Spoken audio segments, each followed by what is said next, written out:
Antrian mengular sampai ke pinggir jalan, ojek online parkir berderet, dan stok ayam selalu habis sebelum jam tutup. Di mata orang awam, ini adalah tambang emas. Tapi faktanya, pemiliknya justru pusing 7 keliling karena saldo rekening malah makin tipis setiap bulannya. Kok bisa jualan laku keras tapi malah rugi? Mari kita bongkar satu persatu lubang tikus yang sering bikin pengusaha geprek tumbang tanpa mereka sadari. Banyak orang terlalu fokus pada prinsip yang penting ramai dulu, tanpa menghitung angka dengan kepala dingin. Akhirnya, demi menarik massa, mereka memberikan porsi ayam jumbo dengan nasi sepuasnya, tapi dipatok harga yang sangat mepet. Memang sih, dalam sekejap pelanggan akan datang berbondong-bondong dan antrean terlihat keren di media sosial. Tapi secara teknis, kamu sedang memberikan subsidi kepada pelanggan menggunakan kantong pribadimu sendiri. Margin keuntungan per porsi yang hanya Rp1.000 atau Rp2.000 itu sangatlah rapuh. Begitu harga cabai melambung atau harga minyak goreng naik sedikit saja di pasar, bisnis ayam geprekmu langsung masuk ke zona makan modal. Kamu tidak bisa menaikkan harga secara mendadak karena pelanggan sudah terbiasa dengan harga murah tersebut. Disinilah letak jebakannya. Kamu terlihat sibuk melayani pembeli, tapi sebenarnya sedang menggali lubang kubur untuk bisnismu sendiri. Masalah besarnya adalah pengusaha seringkali hanya menghitung biaya ayam, tepung, dan cabai saja sebagai modal utama. Mereka lupa kalau ada biaya perintilan yang kalau tidak dicatat bisa merusak seluruh laporan keuangan di akhir bulan. Hal-hal seperti plastik kresek, lembaran tisu, karet gelang, hingga saus sambal ekstra yang diminta pelanggan secara gratis itu punya harga yang nyata. Meskipun nominal persatuannya terlihat sangat kecil atau receh, coba bayangkan jika pengeluaran itu dikalikan dengan ribuan porsi yang terjual setiap bulannya. Tanpa sadar, angka-angka kecil ini membengkak menjadi jutaan rupiah yang tidak tercover dalam harga jual. Tanpa manajemen biaya yang ketat pada detail kecil ini, kebocoran uang tunai di bisnismu akan sulit dihentikan. Tanpa perhitungan food cost yang akurat dan detail, setiap porsi ayam yang terjual sebenarnya bukan membawa keuntungan, melainkan membawa kerugian tersembunyi. Kamu mungkin merasa senang melihat uang di laci kasir penuh setiap malam, tapi uang itu sebenarnya habis hanya untuk menutup biaya operasional yang membengkak. Semakin ramai pembeli, justru akan semakin cepat bisnismu menuju kebangkrutan karena pengeluaran per unitnya tidak tertutup dengan benar. Kondisi ini sering disebut sebagai bangkrut dalam keramaian. Kamu kehabisan tenaga, stok ayam habis, tapi saldo di rekening tetap tidak bergerak naik atau malah justru minus. Hal ini terjadi karena kamu tidak punya jarak aman atau napas antara harga modal dan harga jual untuk membayar gaji karyawan, sewa tempat, dan tagihan listrik yang terus berjalan. Barang laku bukan berarti semua uang modalmu kembali dengan utuh. Seringkali, kerugian besar justru terjadi di area dapur sebelum sepotong ayam pun sampai ke meja pelanggan. Ayam yang busuk karena suhu freezer tidak stabil, tepung yang tumpah karena penyimpanan sembrono, atau bumbu rahasia yang terbuang sia-sia karena takaran yang asal-asalan adalah uang tunai yang langsung melayang ke tempat sampah. Di bisnis kuliner, setiap butir cabai dan gram tepung itu ada harganya. Kalau tim dapurmu tidak memiliki rasa kepemilikan terhadap bahan baku, mereka akan cenderung boros dan tidak peduli pada sisa bahan yang masih layak pakai. Tanpa pengawasan yang ketat, kebocoran di area produksi ini akan menjadi parasit yang perlahan-lahan menghisap keuntungan bersih yang seharusnya masuk ke kantongmu. Dalam bisnis ayam geprek, kontrol stok itu adalah nyawa yang menentukan panjang pendeknya umur bisnismu. Kalau staf dapur tidak disiplin, mencatat dan menerapkan sistem first in first out, FIFO, stok ayam yang lama akan terus tertumpuk di bagian bawah freezer hingga akhirnya kualitasnya menurun atau bahkan tidak layak jual lagi. Ini adalah bentuk kehilangan uang secara halus namun sangat mematikan bagi arus kas. Banyak pemilik bisnis yang terlalu santai dan tidak pernah melakukan stock of name secara berkala karena merasa jualan selalu habis. Padahal, selisih antara data belanja dengan fisik barang di gudang seringkali menyisakan tanda tanya besar. Tanpa sistem pencatatan yang rapi, kamu tidak akan pernah tahu apakah bahan bakumu hilang karena rusak, terbuang, atau bahkan dicurangi oleh oknum internal sendiri. Coba hitung secara matematis. Kalau setiap hari ada 1 kilogram ayam saja yang terbuang karena salah urus atau salah potong, coba kalikan dengan 30 hari. Nilainya mungkin terlihat kecil di awal, tapi setara dengan kehilangan potensi omset jutaan rupiah dalam sebulan tanpa kamu sadari sama sekali. Kerugian kecil yang konsisten ini jauh lebih berbahaya daripada satu kerugian besar yang terlihat mata. Kamu mungkin merasa bisnis ayam geprekmu sedang di puncak karena antrean yang tidak pernah sepi, tapi efisiensi di dapur sebenarnya sedang berantakan. Mengabaikan manajemen limbah sama saja dengan membiarkan keuntungan bisnismu bocor sedikit demi sedikit. Ingat, bisnis yang sehat bukan cuma soal seberapa banyak yang terjual, tapi soal seberapa banyak sisa uang yang bisa kamu simpan setelah semua efisiensi dilakukan. Demi mengejar gelar sebagai bisnis ayam geprek teramai di aplikasi, banyak pemilik yang terjebak hobi main diskon besar-besaran tanpa perhitungan matang. Memang benar, strategi ini sangat ampuh mengundang ribuan orderan dan membuat dapurmu sibuk luar biasa setiap harinya. Namun, kamu harus ingat bahwa di balik keramaian itu, ada potongan komisi aplikasi sebesar 20% yang wajib kamu bayar sebagai biaya jasa platform. Masalah muncul saat kamu menambah lagi diskon mandiri sebesar 30% demi memenangkan persaingan harga dengan kompetitor sebelah. Jika harga modalmu sudah tinggi dan kamu masih nekat memangkas harga jual demi promo, maka sebenarnya margin keuntunganmu sudah habis tak tersisa. Alih-alih mendapatkan profit, kamu justru sedang bekerja bakti, melayani pelanggan sambil perlahan-lahan menguras sisa modal yang kamu miliki. Banyak pengusaha pemula yang terjebak dalam euforia omzet semu karena melihat angka penjualan di aplikasi yang terlihat sangat fantastis. Melihat laporan penjualan ratusan juta per bulan, tentu membuat hati senang dan merasa sudah sukses besar di bisnis kuliner. Namun, kenyataan pahit baru terasa saat uang tersebut cair ke rekening setelah dipotong berbagai biaya komisi, ongkos kirim, dan biaya promo yang membengkak. Seringkali, uang yang akhirnya mendarat di kantong pemilik bahkan tidak cukup untuk sekadar membayar gaji karyawan secara penuh atau menutup biaya belanja bahan baku untuk bulan depan. Inilah fase yang paling berbahaya, di mana kamu merasa bisnis sedang jaya-jayanya karena sibuk melayani ojek online, padahal secara finansial, bisnismu sedang sekarat karena tidak ada laba bersih yang tersisa. Strategi diskon dalam bisnis ayam geprek itu ibarat obat. Kalau dosisnya pas dan direncanakan dengan hati-hati, ia bisa menyembuhkan penjualan yang sedang lesu. Namun, jika digunakan secara terus-menerus tanpa evaluasi, diskon justru berubah menjadi racun yang mematikan arus kas bisnismu. Pelangganmu pun akan menjadi pemburu diskon yang hanya mau membeli saat ada promo dan akan langsung pergi saat harga kembali normal. Membangun loyalitas pelanggan hanya berdasarkan harga murah adalah langkah yang sangat berisiko tinggi. Begitu promo dihentikan dan kamu mencoba mengambil margin yang sehat, antrean yang tadinya mengular bisa hilang dalam sekejap. Tanpa sadar, kamu telah menjebak bisnismu sendiri dalam lingkaran setan diskon yang membuatmu terus bekerja keras tanpa pernah benar-benar merasakan hasil keuntungan yang nyata.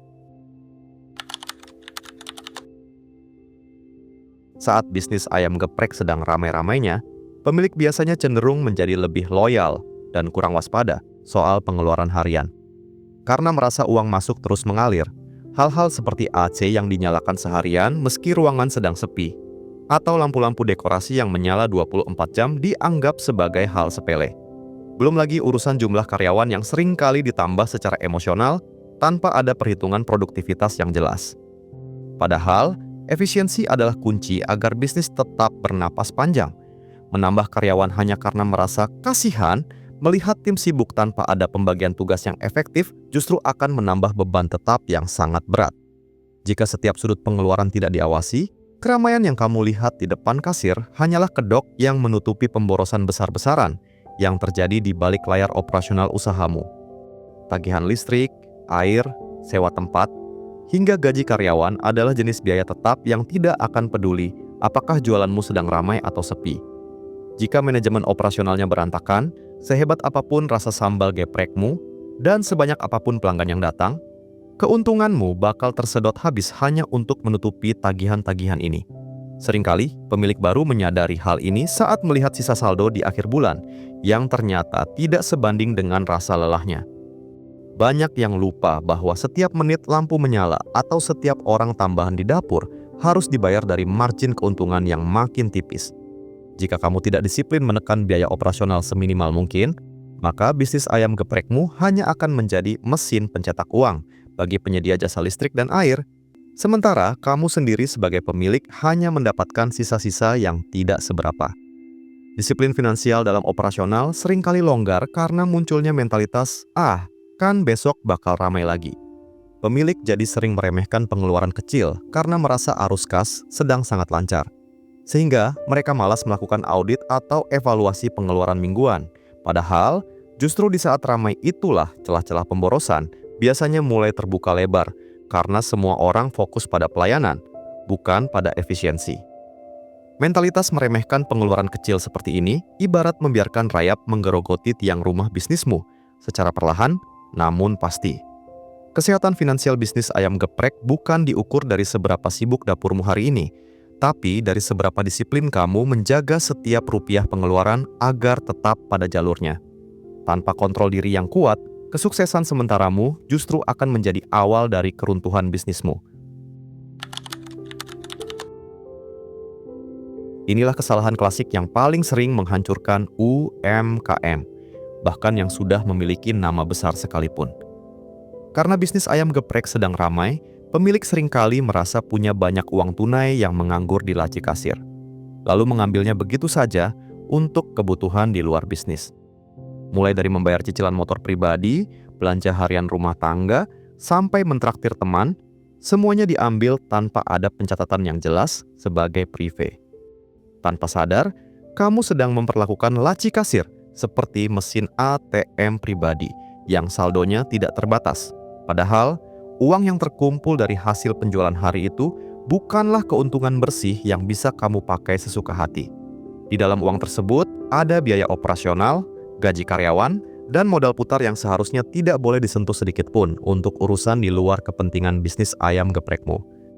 Masalah baru benar-benar terasa nyata ketika tiba waktunya kamu harus belanja stok bahan baku dalam jumlah besar atau membayar sewa ruko tahunan yang sudah jatuh tempo. Di saat itulah, banyak pemilik bisnis yang mendadak panik karena mendapati saldo rekeningnya tidak mencukupi, padahal usaha tidak pernah sepi pembeli. Kamu akan mulai bertanya-tanya dengan bingung, kemana perginya semua uang itu? Perasaan kemarin ramai sekali, kok sekarang uangnya habis? Kebingungan ini muncul karena tidak adanya pemisahan dompet yang tegas antara urusan perut dan urusan dapur bisnis.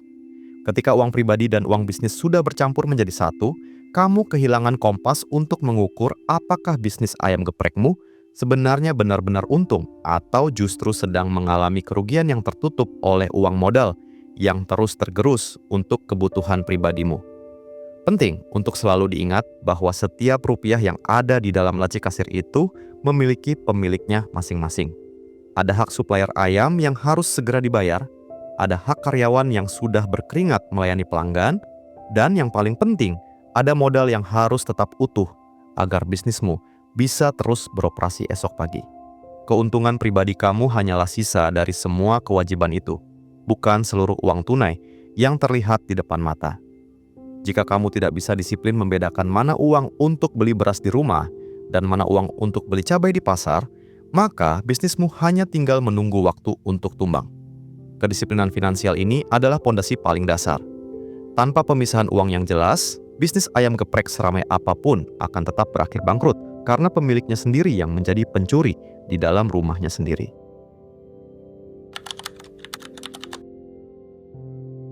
Saat permintaan melonjak tinggi dan antrean mulai tidak terkendali, SOP sering kali dikorbankan demi mengejar kecepatan pelayanan.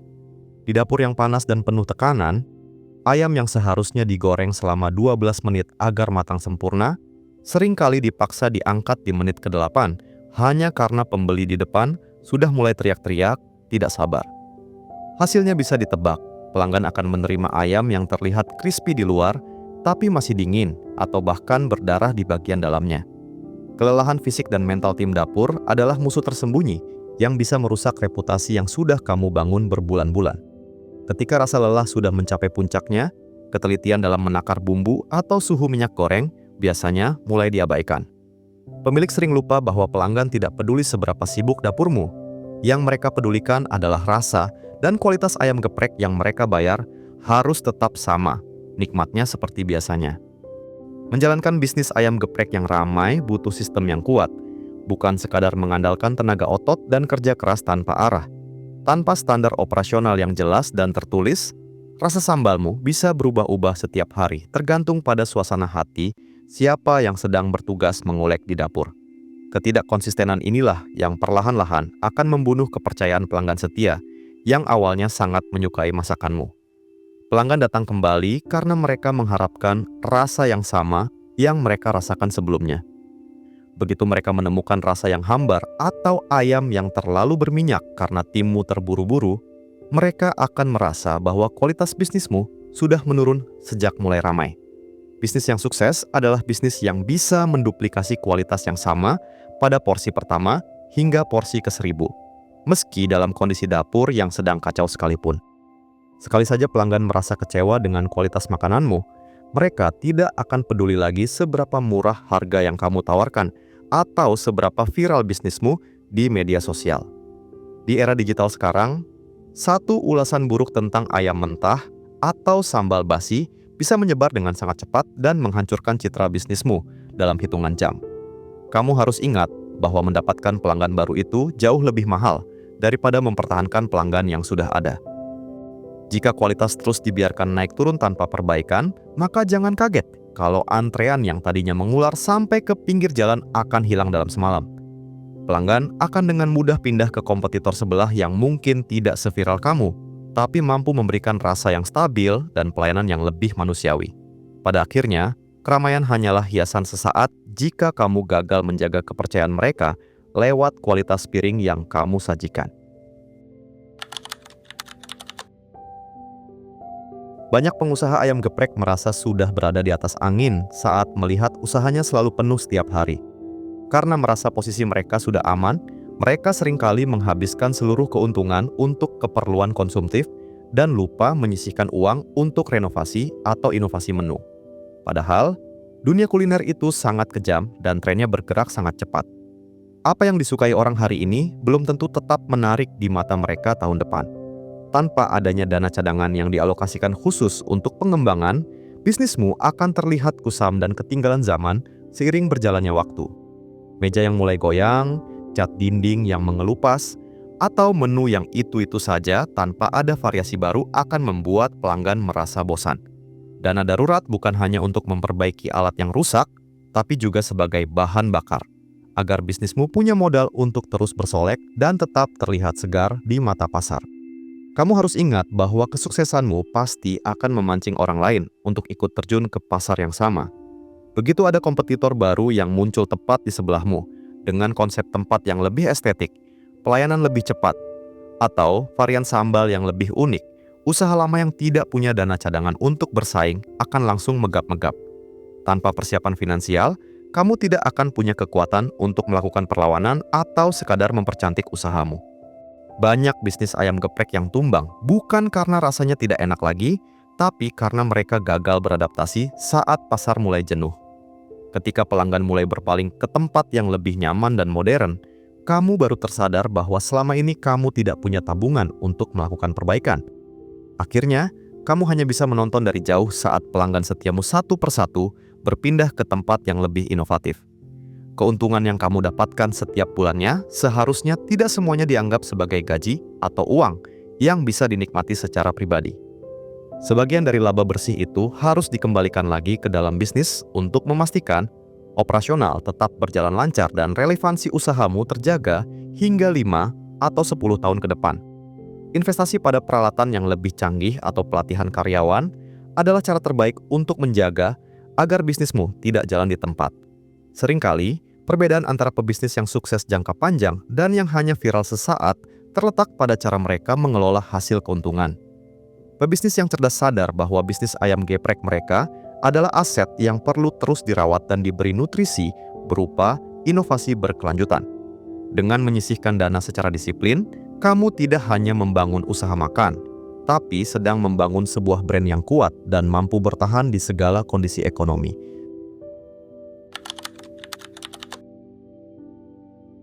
Jadi, ramai saja tidak cukup untuk menjamin sebuah bisnis ayam geprek bisa bertahan lama. Bisnis kuliner itu bukan cuma soal jago masak sambal yang enak, tapi soal ketelitian dalam menjaga setiap rupiah yang masuk dan keluar agar tidak menguap sia-sia. Jangan sampai kamu terjebak dalam rasa lelah yang luar biasa karena harus menggoreng ribuan ayam setiap hari. Tapi kenyataannya yang kaya justru cuma supplier bahan baku dan aplikasi ojek online. Sementara, kamu sendiri sebagai pemilik malah harus terus nomok modal hanya untuk bertahan hidup. Mulailah rapihkan pembukuanmu, pisahkan uang pribadi dengan tegas, dan cek kembali margin keuntunganmu sekarang juga sebelum semuanya terlambat. Ingat, tujuan utama kita berbisnis adalah untuk membangun aset yang sehat, stabil, dan benar-benar menghasilkan profit, bukan sekadar memelihara keramaian semu yang justru perlahan-lahan membunuh isi kantongmu sendiri. Kesuksesan yang sesungguhnya bukan dilihat dari seberapa panjang antrean di depan usahamu, tapi dari seberapa kuat pondasi finansial yang kamu bangun di balik layar. Dari semua kesalahan tadi, mana yang menurutmu paling sering bikin bisnis ayam geprek kecolongan?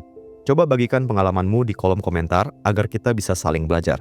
Kalau video ini bermanfaat, pastikan klik subscribe agar kamu tidak ketinggalan strategi bisnis kuliner lainnya. Sampai jumpa di video berikutnya.